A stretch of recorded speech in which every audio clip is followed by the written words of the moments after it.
Apparently I have to wear an Ashe cosplay for you. That's something I think you look the internet good. was trying to tell me. You are going to the gym, Trevor. I think you can pull it off. I'll try my best, just for you, Deficio. But looking at picks and bans, Zach is the champion. That's screaming. Thank you for that one. And is available. First pick worthy here for Jankos has to be. Yeah, Zach definitely is still first pick worthy, and I think every single team agrees. ROCCAT obviously knows that Zach will be picked, and they should have a counter prepared. Otherwise, this doesn't make a whole lot of sense.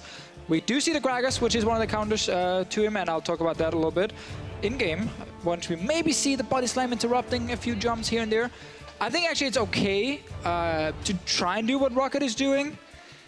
I'm just never a fan of giving away Zach. I almost rather give away Lise to Jankos, which he probably would first pick anyway, right? Yeah, that's the truth.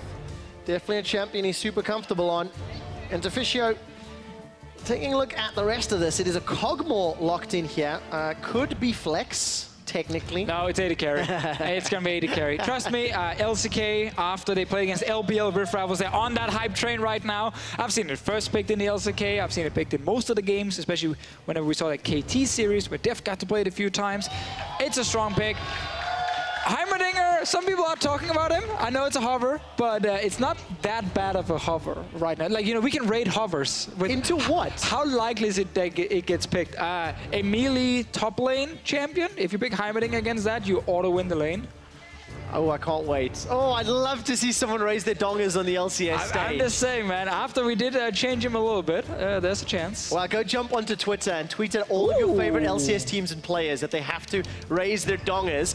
The Alistar is unchained in combination with Hjarnan's Kalista, and that is a terrifying duo lane. Yeah, is this LCK we're watching right now? Because a lot of these picks have been showing up more and more. Also, the Alistar, Kalista. Also, the level is basically the same when it's an H2K ROCCAT series. Deficio, both LCK and EU LCS lost at Rift Rivals. It's true. We are on the same level. Team Solo Mid got more wins at Rift Rivals than LCK did. And we've had quite a few fiestas in the LCK the last 2 days. So we might get another one here. Obviously, we are hopefully, as people realize, joking a little bit regarding the actual level of ROCCAT and H2K. But point is, Alistar kind of making his way back, especially with Kalista specifically, because obviously, again, her ulti does so well with melee champions.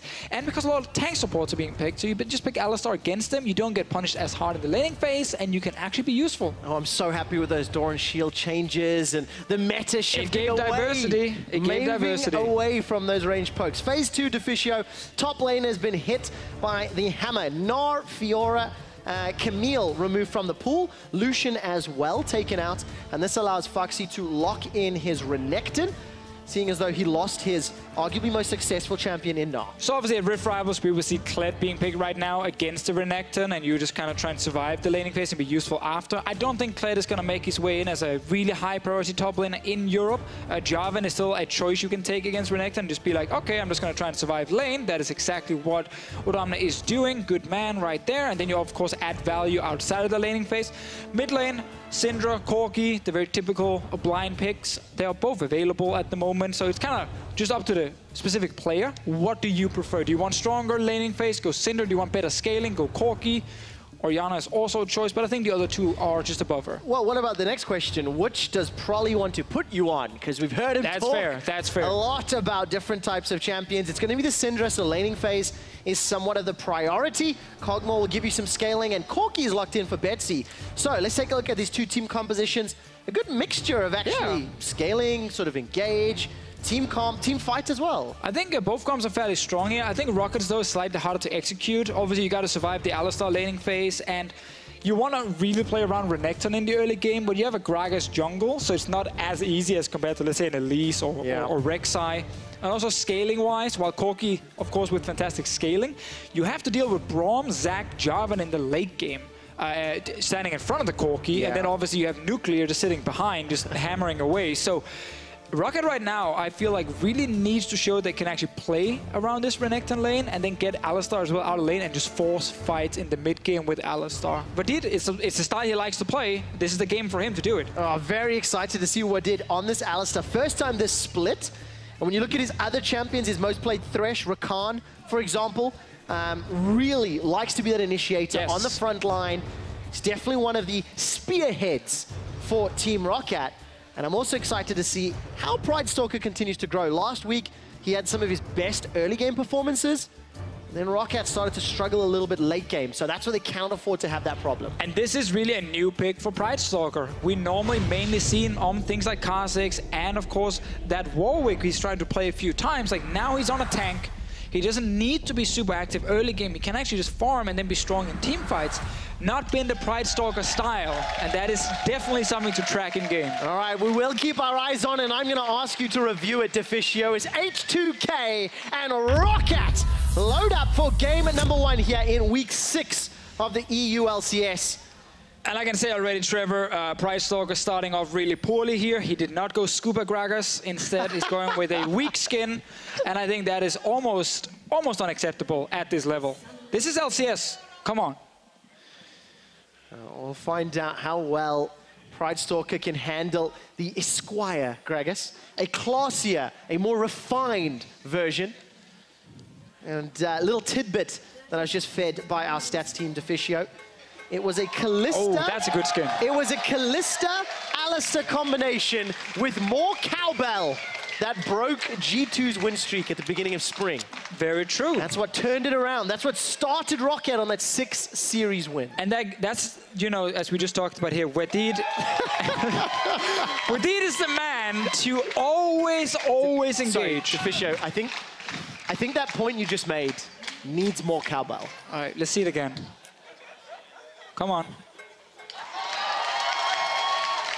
You know, this level 1 is specifically made for this. But he doesn't have to move. He can just sit there and slam that cowbell. Oh, Berlin, I love that you're clapping to the cowbell. You want to know a funny story?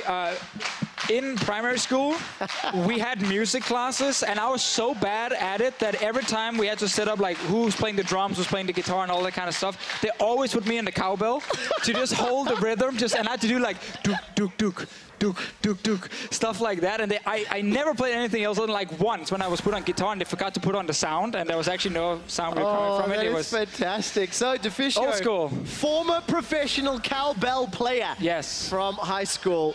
Can really rate Wadid's performance. Yes! Oh, this is going to be a good mini game. I'm looking forward to this. He's such a troll. He's such a troll. He's the man to do it, man. Anyway, Trevor. Chei's trying to, you know, join in, but he's not as successful. Still, though, Nuclear, he's on a hyper carry. I think Nuclear and Chei is a great bot lane at just kind of sitting and farming and trying to go even in lanes. Often do not really fall too far behind unless you get camped by Fnatic. That has been kind of the kryptonite of Nuclear and Chei. And then obviously, positioning-wise, Nuclear right now should be good enough to execute this in the late game. I want to watch that. And the man who's going to try to disrupt that, Pridestalker, yeah, he's with one those of them. flash body slams at the barrels.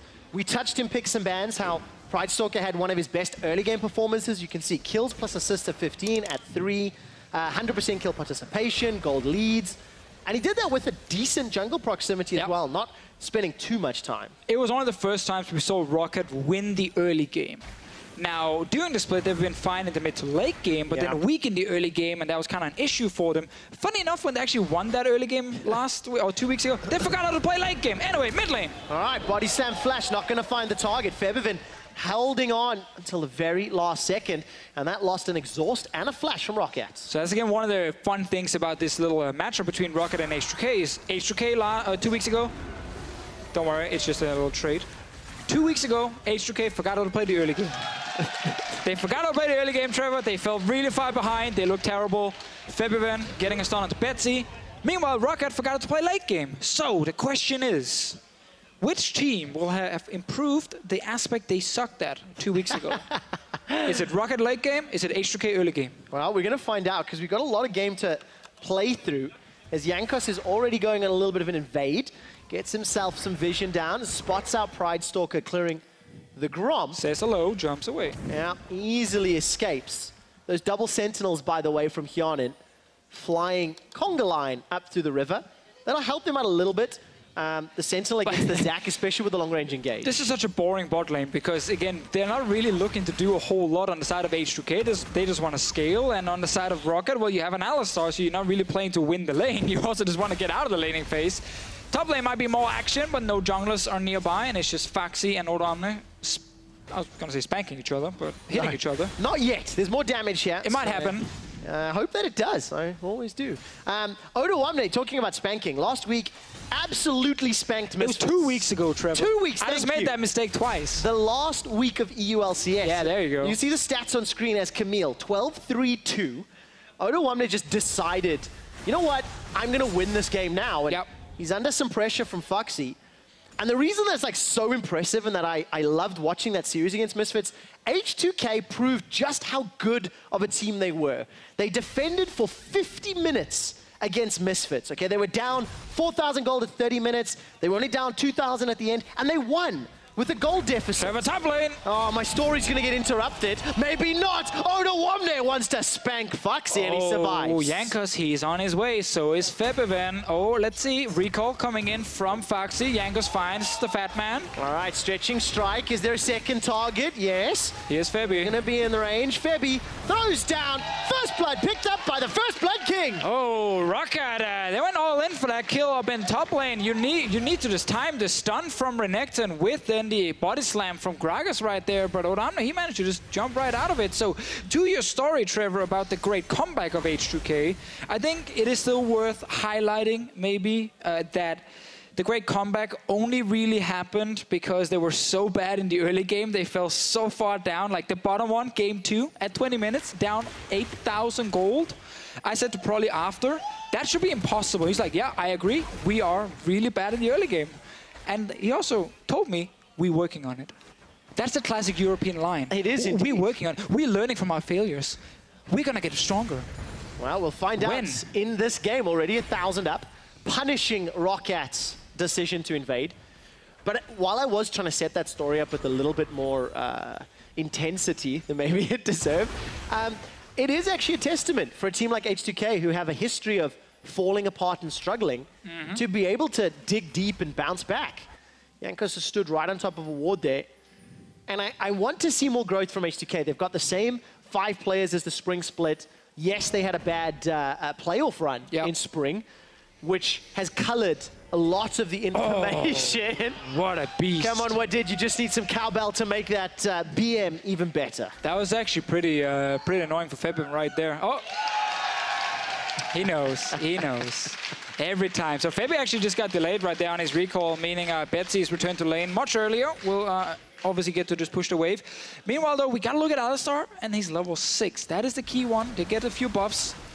Ooh, look at the damage, though. Wadid gets stunned up, and Nuclear with the Bioarcane Barrage just keeps forcing him back. So we also got to look at Nuclear, obviously, because when you get 3 ranks in your W, you actually start really hurting in lane, and you can really start being a threat. And that's kind of the thing. H2K is level 6. Is pretty strong if they want to play around bottom side, but so is the Alistar level 6 for setting up these tower dives. So both teams actually have a way of playing on the bottom side with these 2 AD carries. I think Kalista is the kind of AD carry who needs to snowball a little bit to be super useful compared to, of course, Nuclear, who just wants to farm. Yeah, farm, scale, and just get a few items under your belt. I definitely prefer Jankos in tower dives with that passive and the ability to reset aggro like multiple times. Who's overpowered, so it also helps. Even though Gragas actually also has kind of moved his way up, I know some teams are putting him as an S-tier jungler at the moment, just because in a lot of games, especially like look in the EU LCS, you have a lot of comeback potential. Yeah, a lot of potentials. Like even if you fall down 3, 4, 5k gold. Hey, what about 8,000 gold? Maybe 8,000 gold. Most of the time, the enemy team will give you a few chances to make that big engage as a Gragas, and we obviously know how powerful that is, and you might actually get your team back in the game. So, in the EU LCS specifically, falling behind in the early game has not always been a bad thing. Yeah. When you play against North American Rift rivals, falling behind in the early game is pretty bad. Well, this is where we're going to see the European teams learning, right? Because H2K, ROCCAT, Vitality earlier today, they all had that extra week of scrims and time to train and practice. And we'll see what Vitality can do against Fnatic on Saturday. Very excited to see that matchup and see whether or not Vitality can make a mid to late season run for 3rd. Because ROCCAT could be doing very much the same. We're still in cross-group play. Oh, look at him, he's mid lane. Remember, tower dive is very possible here. Stretching strike is velked away from. Take a quick look up at the top lane. Phaxi slices in, culls the meek and dices out. Oh, Betsy, he needs a blast code. What a good stun. Flash forward, blast code. This is it! Betsy, you can't do that! Unleash power comes comes out and Jankos gets his second. We gotta replay that in slow motion when he steps outside of the blast cone range. That is a little bit of a shame for Betsy just to bring that one back from the last H2K game. And Pridestalker finds Jankos. They're just gonna say hello in here. Pridestalker doesn't actually want to fight this because Febi is still around, and he will have to just walk away. Meanwhile, though, bot lane's got level 6. Let's see, it starts with the gank, so now Betsy's under pressure. You know, he loses focus because he's trying to communicate what's happening. And then, look at this, guys, look at this. Walks in, slow-mo, slow-mo. Go, go! No! To be fair, they've only added a year ago, so maybe he didn't really know the range. Oh, that's gotta hurt. Get that cowbell up. Ding, ding, ding, shame, shame, shame. That's definitely what that one feels like. So H2K get their second kill. It goes to Jankos. He not only got first blood, something he's not actually done a whole lot in recent splits. Doesn't matter, still the first blood king. And he's on Zac. So if there was a champion that you didn't want to get fed, with Syndra Hulk already, on a patch that favors that itemization. ROCCAT, they've got this uphill battle ahead of themselves. How do they bounce back, or how do H2K use this lead further, Deficio? Well, that's kind of the problem with the ROCCAT comp that we talked about, was just how, like, they're kind of lacking a big lane to play around. I think bot lane with Alistar level 6, if he can roam, because right now they're losing mid. All right, there is no flash for Betsy. Body slam comes out, barrel only knocks Febi sideways. Betsy doesn't really know where he's going, and the Hex Drinker has bought some time. Febiven gets his first kill. Didn't Betsy have packaged just before he got stunned? If he had been a little bit faster, could maybe have made it out. Just wasn't the most impressive package, unfortunately. Very true. Betsy goes down for the second time. That one belongs to Febiven, we know that. Yes, so exactly. He's going straight mid lane, getting that tower. So right now, if you're ROCCAT, again, like, it was either you play around the Alistar specifically on level 6, but that is very difficult against Braum. So you need the Alistar to get him out of the lane, so you can like start going mid lane, group up with your jungler, maybe make a play on this Syndra in the mid lane who can't really escape these, you know, very mobile champions. Instead, though, it's Jankos just going mid over and over, and Betsy's now died 2 times, where he probably could have avoided both of them. Unfortunately not. You look at the mini. So he has packets right now, and when you see this stun right there, you could literally just quickly packaged out of it, and then you would have been okay. Well, there was the package, I believe. I think it just expired, no? Well, it could have expired, yeah. I thought I heard the sound effect. Either way, yeah, because it's top lane. Work out. All right, stretching strike. That's going to hold Phaxi in place. Going to bounce backwards. Phaxi slices and dices, flashes out of the Cataclysm. Thanks to Dominus, he survives. A lot of pressure from Jankos. He seems to be everywhere on the map for H2K. Yeah, he really enjoys this game right now. He has some lanes he can gank for, CC in the mid lane, CC bot, CC top. And he's also then able to actually now get the kills for his team. You could say he's bad to the bone, but right now he's just 2-0-1, and that's also good enough. It is indeed. He's got no bones on Zac anyway, so I'm not going to use that this game. That's fair. But Deficio, pick some bans you'd mentioned for ROCCAT. They really wanted to try get ahead early, scaling while they have some in Corki. Not the greatest. No, I mean, Corki in itself is nice, but there's a lot of tanks. Yeah. There's also a Braum shield, and you are trying to auto-attack in the late game. And also, Kalista's not the greatest at killing tanks. Why are we wooing? I don't really know. They're just having a lot of fun today, the audience. The cowbell got everybody riled up. It did. Yeah. Herding the fans here in Berlin. I quite like that, actually. It's moo. Well, we'll find out whether or not Wadid will encourage any mooing. Knocks the Gromp over. I mean, that is insane right there. That was pretty good mechanics. Yeah, use all your abilities and getting Gromp while you're losing blue buff because your team is pretty far behind already. I guess that's the one thing ROCCAT is going for them right now, because mid lane we see another fight. All right, let's see whether or not Odoamne goes down. Febiven's coming in. He's jumping onto Betsy. Odo and Pridestalker trading back and forth, but H2K reinforcements coming in from the mid lane. A stretching strike delivers Jankos to the jungle, but ROCCAT are able to escape. A flash from Pridestalker, and ROCCAT secure their first tower at 14 minutes. All right, so finally ROCCAT managed to escape one of the ganks here from Jankos. Phaxi gets his top lane tower, and if you are ROCCAT right now, obviously, as I said earlier, you really want to enable this Alistar. Moby boots rush and everything. You need to start getting him roaming.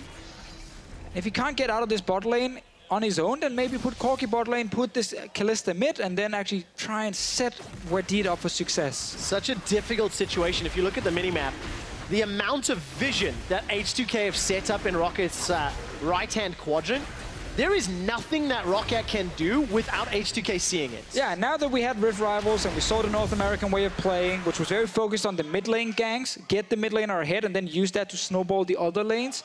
Look at what H2K has been doing this game. Jankos has been around the mid lane multiple times, ganking for Febiven, who picked a very strong laning mid laner. He didn't go Corki for the scaling, he went Syndra for the strong laning phase, and then they play around it. So they got early mid lane tower, and this has made it very hard for ROCCAT now to actually play around the map, because Syndra can always move with Jankos, go bot lane, go top lane. Makes it hard for ROCCAT to get vision in the river, instead of gank up maybe in a side lane, knowing that people will appear behind them. And this is just H2K kind of picking up a little bit from what we saw there at Rift Rivals with the mid lane focus. Deficio, I think I'm hearing some optimism here. Wadid with some decent interrupts, gonna need to use his ultimate. Fate's Call comes out from Hjarnan as well, buys a couple extra seconds. Wadid forced to flash over the wall, but you can't escape. The Cataclysm from Odo. He shuts him down. That's 5 kills to H2K. Underneath the tower, Phaxi's now running for his life. And Betsy, by the way, has not left mid lane. Nuclear gets on the board with his first kill. It's 6-0 H2K. And it's suddenly too easy for H2K, because they can take a Drake, they can then go to whichever lane they want to with every single member. And ROCCAT right now, they can't respond because they're all getting pushed in their lanes. They just have to sit back, wait for a play to happen, try to maybe react, but you're not really going to gain anything from that. Either you run away or you die. Deficio, in the last week of EU LCS, I remember you speaking quite strongly about belief in H2K. And I'm hearing that optimism, that excitement about plays like this. I mean, I always get a little bit hyped with H2K when I see stuff like this, when I see Jankos execute early ganks, when I see Febiven. And the vision, the control wards. I mean, that's always a bonus. We gotta give that credit to H2K. They're always good with the vision, no matter if they lose or if they win.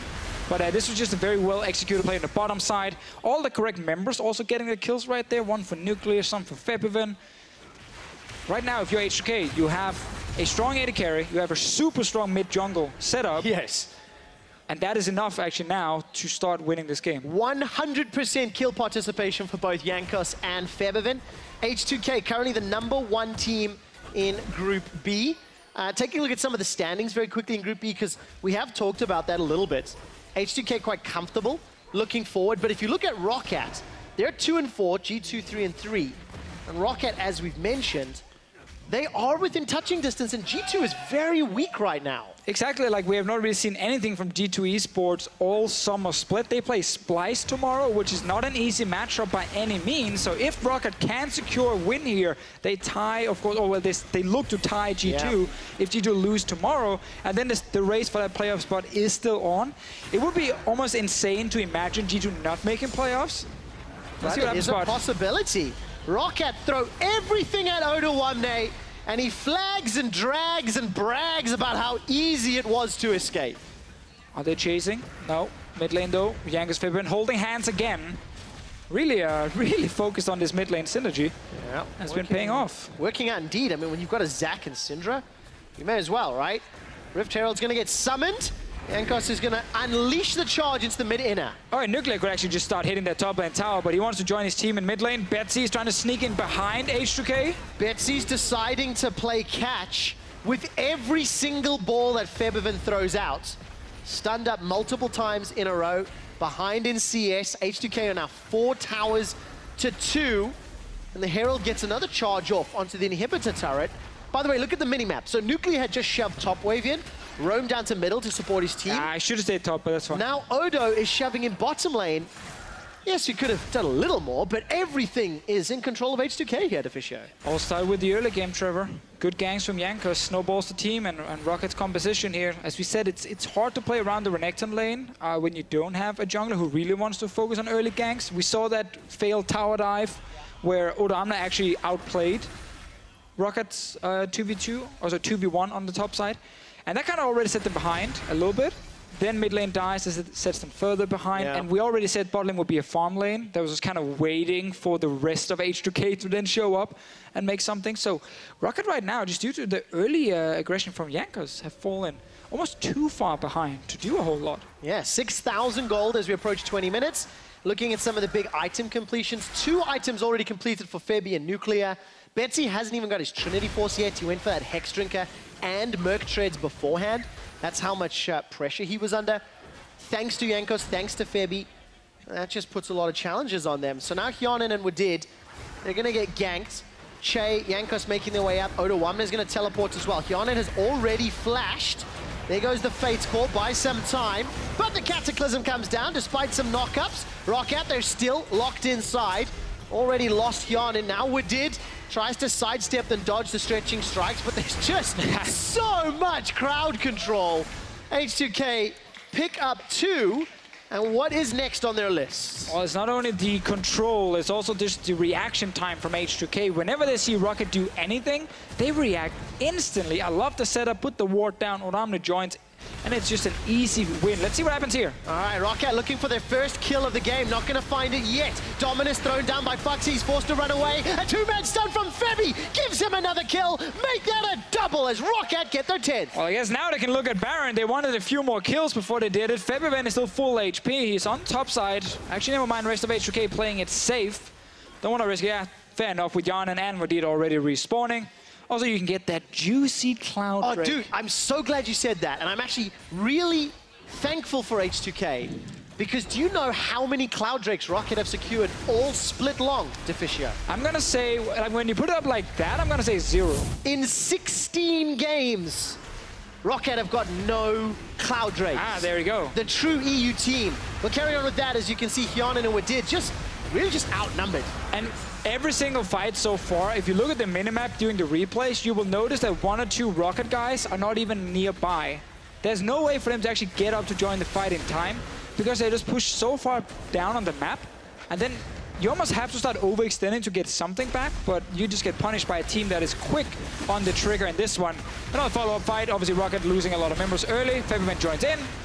Massive CC chain from him and Jankos, and they win the fight. And you know, even though Ashe was banned, that long-range engage that you get so excited for, right?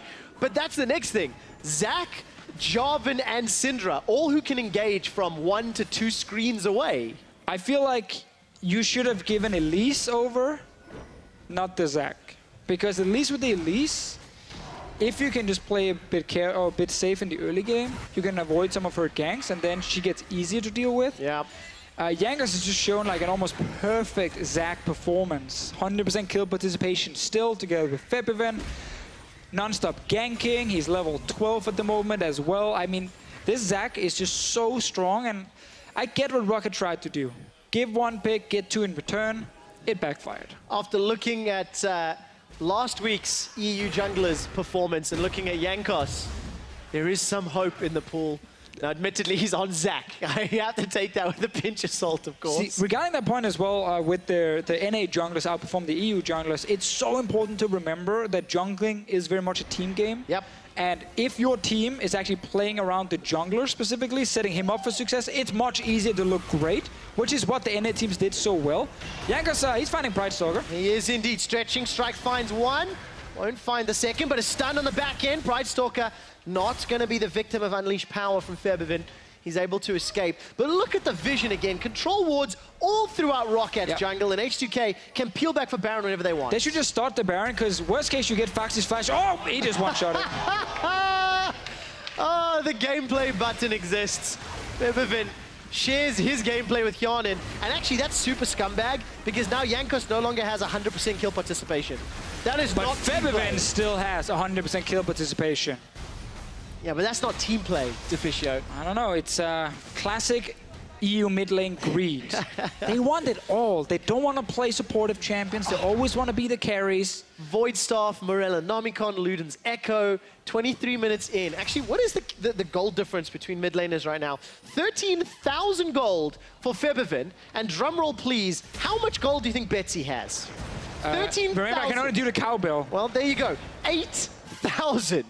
So, of ROCCAT's 11,000 gold deficit, just under half of that is in Febiven's back pockets. And it appears, Trevor, that ROCCAT didn't continue the trend of playing well in the early game like we saw in week 5. Obviously, this time around with Pridestalker on Gragas, not the same kind of early impact we've seen on other picks from him. As expected as well. Fair, fair. Bot lane, when you draft the Alistar, again, you want to get out of laning phase with it. So ROCCAT could really only in the early game play around the top lane. They tried, they failed.